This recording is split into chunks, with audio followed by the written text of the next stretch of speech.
presenting, this is my skill that I learned today.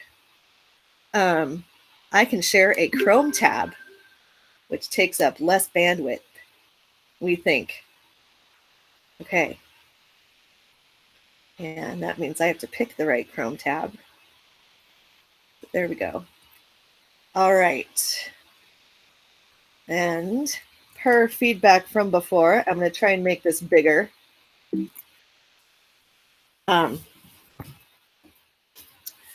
Okay, short but sweet meeting. I have it set up and divided into things that teachers can do before the tech fail and the things that students can do before tech fails, and then what to do during a tech fail. But I think one of the most important things is that just like a fire drill, we need to have a plan and we need to practice what to do when the internet goes out or we miss something or something like that. So here are some things that we can do to increase our chances of a better Google meeting. If you have not enabled offline work, everyone should just do that right now.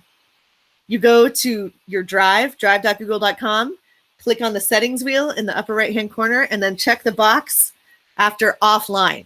And that means if your internet goes out, you can keep working and it will just catch the document up when you have internet again. That is also number one on the things that students can do before tech fails. So everyone make that happen right now. I didn't even know that was a thing for a year. Can you sorry, what? do it one more time, please? I'm sorry. Absolutely. Here, let me, yeah. Okay, so you go to your drive, drive.google.com, and then you click on the settings wheel in the upper right-hand corner, and then you check the box after offline. Let me see if I can get there from here, sharing just a window. So share this tab instead. Here's my drive. Nope, that's just Google. It's going to my drive. Okay, here's my drive. And then here's the settings wheel. And you click that. Settings.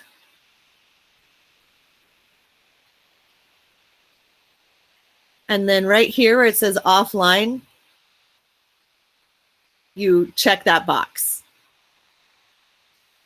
And that's all you have to do. And that does it for all of the Google stuff. That's it.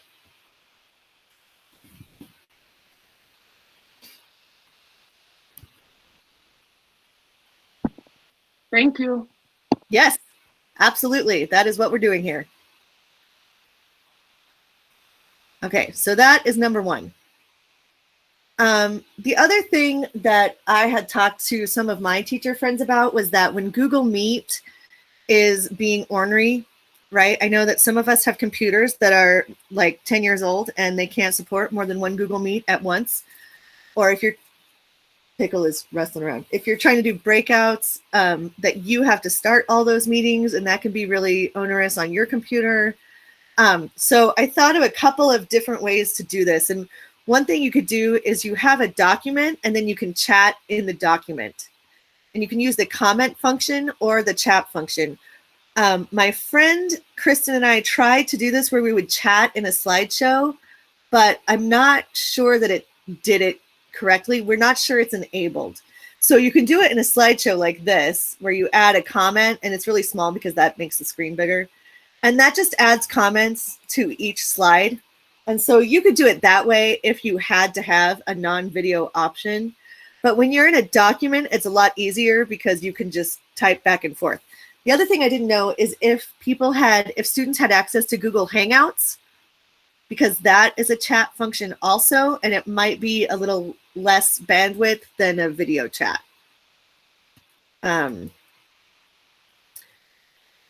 So if you had a document where you could meet the students, like if your Google Meet went out, think of it like a heist movie, right? Like where are they supposed to meet if everything goes wrong, right? What's the secondary location that you can go to? And then just put that in the classroom or somewhere that kids will know to meet you if your tech fails. Also, any kind of asynchronous instruction is useful, and hopefully that way people will get less behind if it happens. And the other thing I have found that helps is to download videos to the Google Drive so that you're not using the bandwidth to access them. That has helped. Or sometimes, I don't know if this happens to you, where you plan to show a movie and then it gets taken off YouTube right before you need it. So if you just Google like video converter, there are a bunch of really easy ones out there, and they'll convert most YouTube videos, and then you can put those in your drive and upload them to Classroom, and then no one has to, they can download them when they have a good connection or watch them later.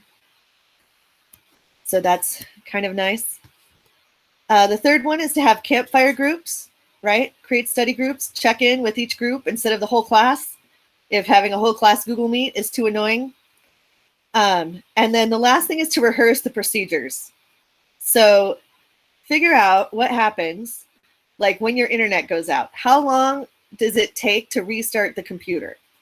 How long should you wait before force quitting all of the applications, right?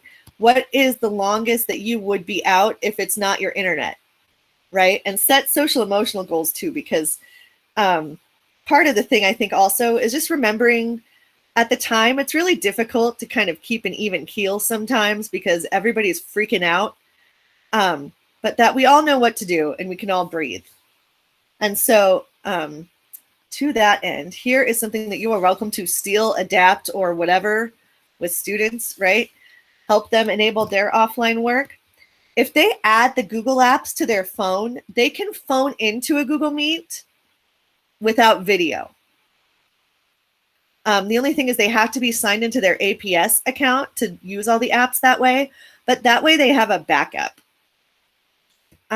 Use the buddy system, exchange info, make communication agreements, like I won't send you memes after 8 or whatever, or who's going to check in with who. And then, of course, telling the kids to close out the extras, right? Log out of your other accounts, close photo, music, and video windows, and put other devices on airplane mode. That is a huge deal if you are sharing internet with 4 other people. So if you have multiple devices in your house, put the ones that you're not using in airplane mode, and that will free up some of the bandwidth for everyone else. And then this is something that I thought you could crowdsource with kids. You know, what do you do when your internet goes out? Like, first of all, be cool. Everybody just be cool. It's okay. Restart your device, because if you call help desk, it'll say, have you turned it off and turned it back on again? Right? Restart your device. And if you practice and you know how long that will take, that will hopefully take the edge off some of the anxiety that happens when your computer decides to crap out. Be a problem solver. How can I fix this? What's another way I could contact my group or my teacher? How could I do this? Where do I need to go? Right? And if you're having an exceptionally difficult time, one thing you could do is maybe have an award of the week for problem solver of the week, right? Who has the best solution to this issue that we're having? And crowdsource that also, because the kids know the technology better than we do. And I know that right now that's not as true as it has been previously, but I think that you might find, like we were talking about, a friend of mine has seniors, and we were like, where could they meet if the Google Meet is dead? And the kids are like, oh, we could meet on Snapchat. And you're like, well, I can't be there. But I mean, that would be one solution if we were supposed to have a project due and none of us could be on Google Meet. So get their ideas too, to see how they would solve the problem. And that empowers them also, because then they have buy-in, they have control, they are helping. And we know that those are all things that kids need to feel when they're having a hard time. And then the last one, which seems like it might be obvious, but I think is not, is to use positive self-talk. And 3-year-olds can do this, right? Just remember, it's a machine. You control it. You're not in the matrix. You can do this, right? I can figure this out. This takes 3 minutes. I can Google the answer to that. I can ask so-and-so about that. Like positive self-talk. Drink some water and talk positively to yourself. All right. Now, what can I help you solve? And if you've been in one of my other trainings today, you've done this. But here we have our frequently asked questions. boxes here. If you have a problem that I can help you with, or you want to know if I can help you with, put it on one of these Post-it notes, and then I will try and answer as many of them as I can in the next 20 minutes. And the ones that I can't, I will get to later, and I will put an answer in here on your Post-it. So this is what you do if you say, help. Hold on. Sometimes it helps me to sing a song while I'm waiting for the computer to do things. So Don't Stop Believin' or whatever is my favorite. My song. All right. And then I just go down here and, oh, this is small. Did I do it? Yes, I added a new slide. And then what you do, I'm going to do this for you. So, but just in case you're wondering how I do it, you copy that. And then where did my thing go? You attach the address of the slide as the link.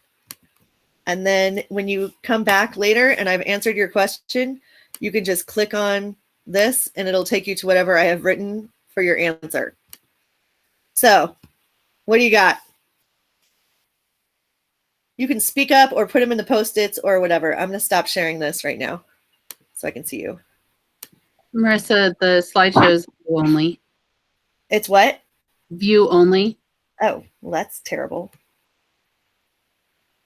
But easily fixable. Courtney, I think that there was a question in the comment from Christina. She's asking, how do students download and upload work and send to the teachers? Through Google Classroom? Either Google Classroom or Edgenuity. I don't know anything about Edgenuity, but I can show you Google Classroom. Okay, great. Okay, very briefly. Oh, I'm not sharing my screen, am I? Hold on. Thanks, Liz.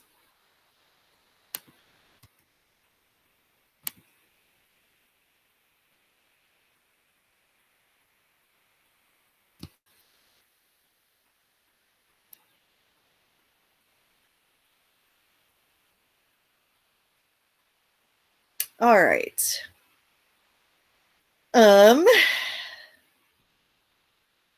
Let's do this because this one has 96 students. So what you do is you ignore this tab completely and you go to Classwork, and this is where you have assigned work to students that are in the classroom. And then what they do is they open the assignment, and this one has a shared slideshow. And sometimes they have to view the assignment, but when they have viewed the assignment, then they can turn it in. And there's a button that appears over here that says turn in. And then when they turn it in, this is what you see. Hopefully it's going to come up. No one here has added any attachments because it's just the one thing, but usually you would see the assignments that they have in here, and then you can go through and grade them like that. I know EdTech has some Google Classroom tutorials that you could take, and it just takes a little bit of practice, and then it will become second nature. I know that sounds really daunting and weird right now, but it's absolutely true. Like once you get the hang of it, Google Classroom will be easier than just trying to get things emailed to you. Yeah, okay, thank you. I know a lot of the teachers are, I mean, that, I saw what you were doing and we're already doing that. I guess my question would be more towards Ingenuity because the kids are still having struggles with downloading and then uploading their work to their teacher because we're using Ingenuity school-wide. So we're still doing that. I think that Edgenuity has requested that teachers contact their tech department in particular. Yeah, can somebody confirm or deny that? We are trying. We're reaching out in any way we can. But thank you. Yeah, sure. Yeah, we don't know very much about Edgenuity on our side right now. It's as new to us as it is to you. What else? Do you want to hear my plan? So there's more questions. Salvador, I don't know if you want to unmute and ask yourself. Salvador is asking, how does one stop crashers? Okay. Yeah, Marissa, it was the same question I asked.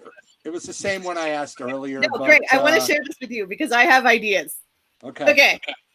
Courtney doesn't understand this part of our job because elementary schoolers aren't like this. They don't. But you and I know that you have to outsmart them. All right, so this is what I would do. Okay. You can kick all of the kids out of your Google Classroom, change the code, and then they all have to rejoin.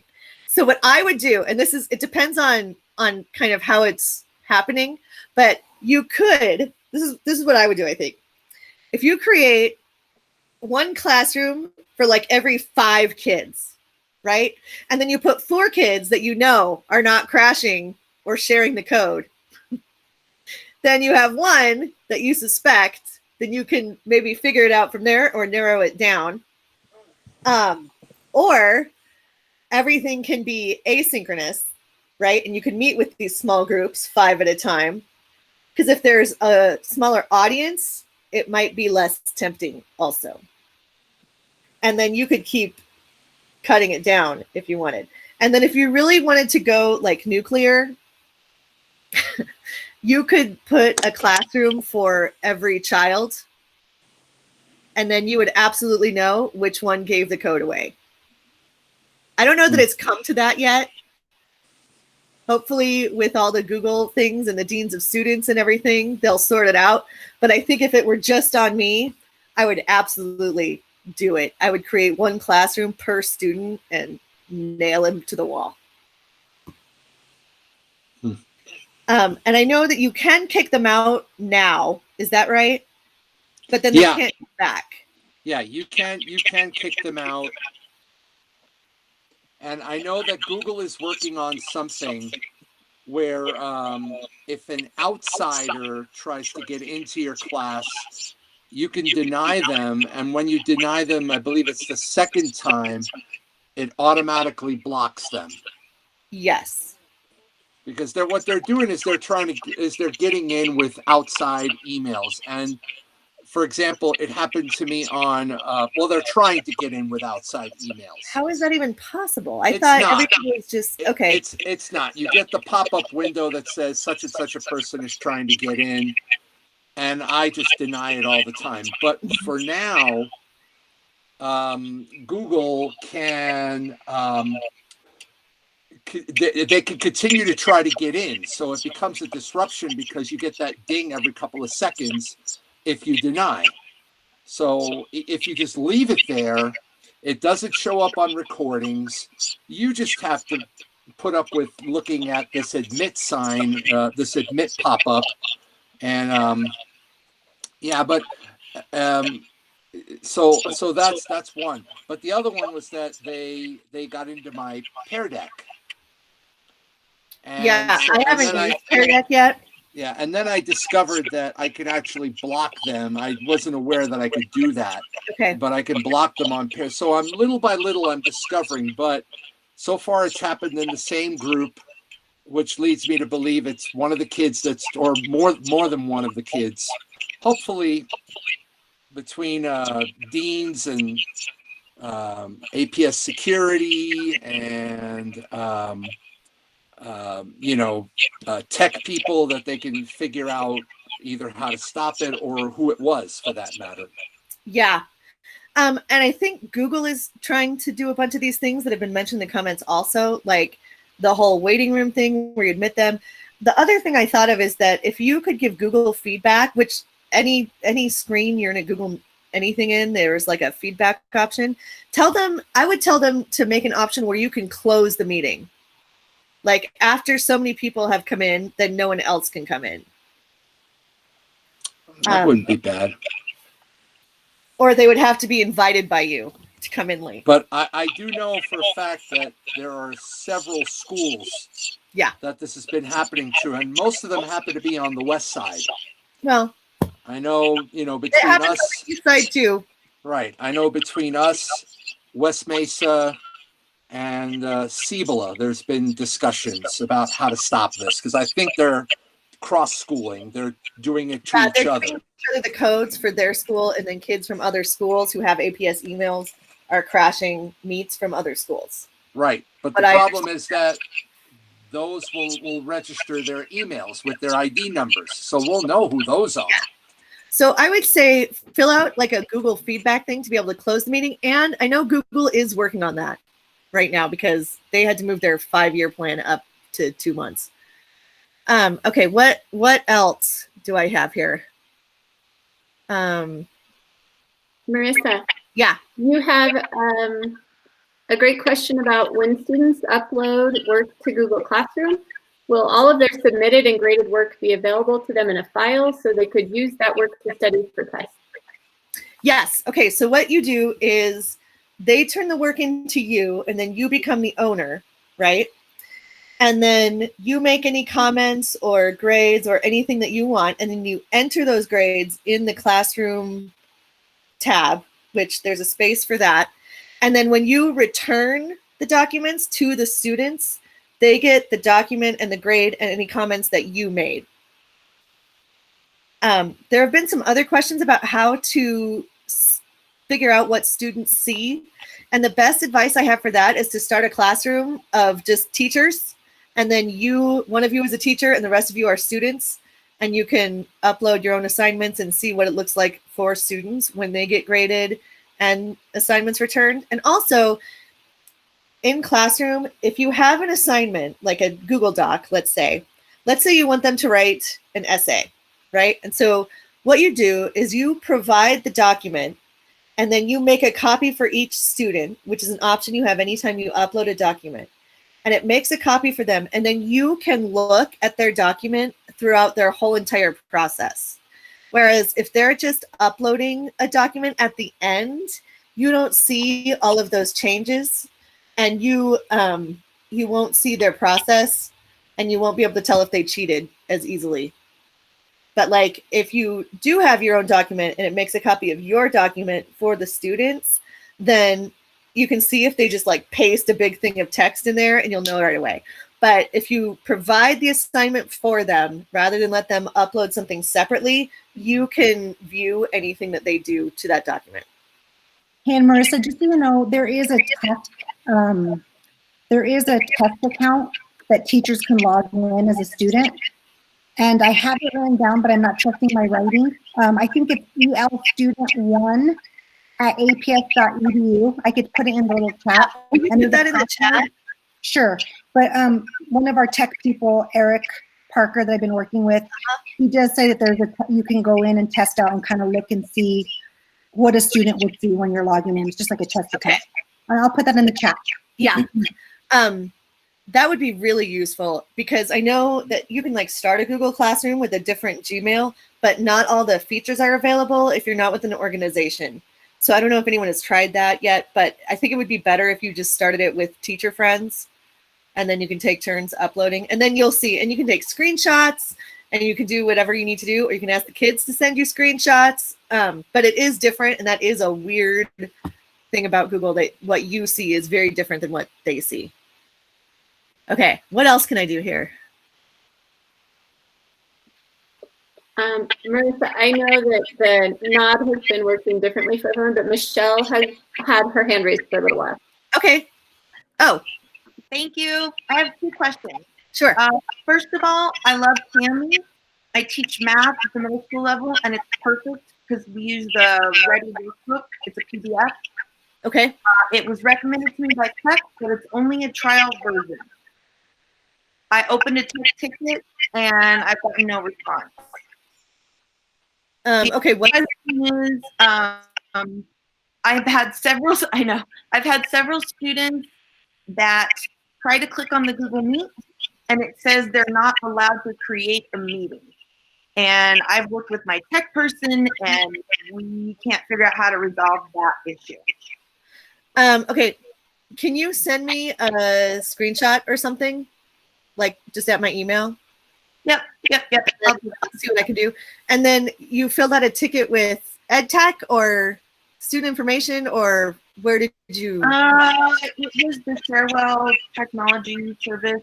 Okay, so they're pretty good about getting to that stuff in a timely manner. I know they're overwhelmed right now because I've had families trying to go through them to get help, and they're like, I'm on hold for 20 minutes, and I don't get to talk to anybody. So thanks, Liz. Okay, guys, there's a lot of feedback. Somebody needs to turn their mic off.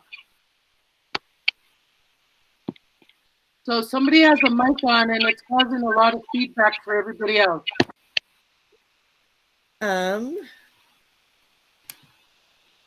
I think it's. Thank you. You got it? Okay, you're welcome. All right, what else can I do here in 4 minutes? There was a question about GoGuardian. I don't know anything about GoGuardian, but we do have an expert married to one of us.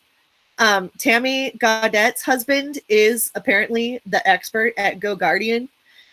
And so I'm thinking if you can't get through to EdTech about GoGuardian, then maybe hit up Tammy if you know her. Marissa? Yeah. I did get some information from Tina Nunez from EdTech, and they will be offering a GoGuardian training through PowerSchool. It was supposed to already be up, but they had some sort of issue. And so she is actually working on that. I talked to her on Monday. So Okay. I would just check back into PowerSchool every so often. And, in the search, just go ahead and type in GoGuardian, and that should be up pretty soon. Great. Okay. Has everyone else put stuff on the Post-it notes that I can get to in a little bit, or are we good to go here?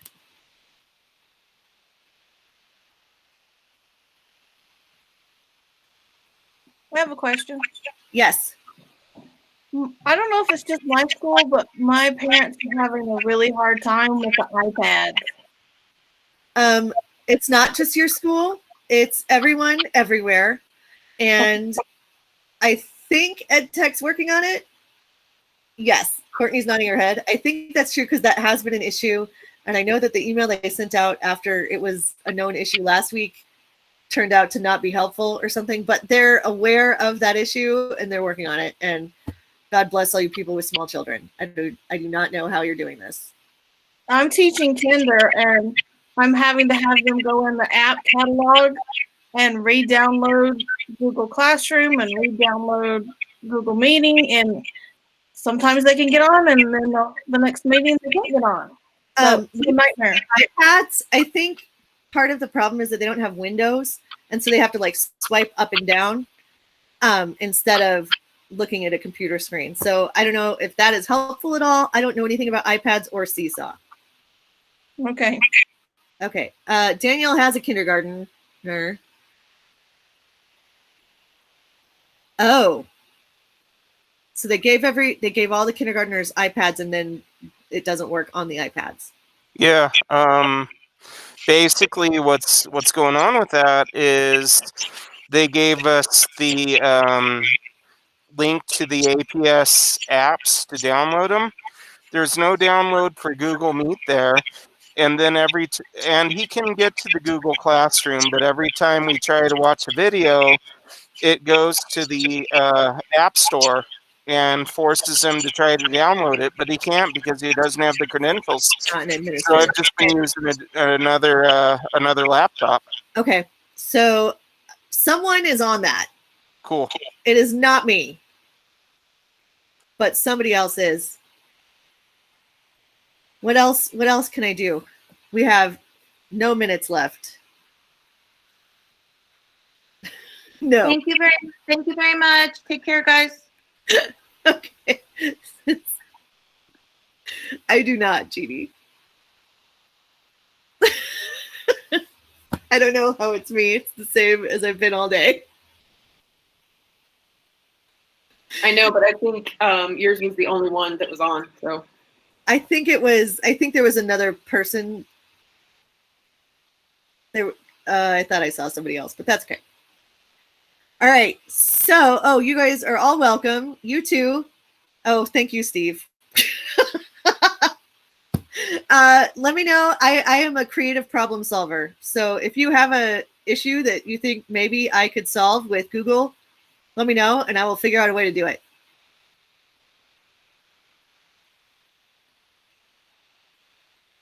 Oh, I'm glad.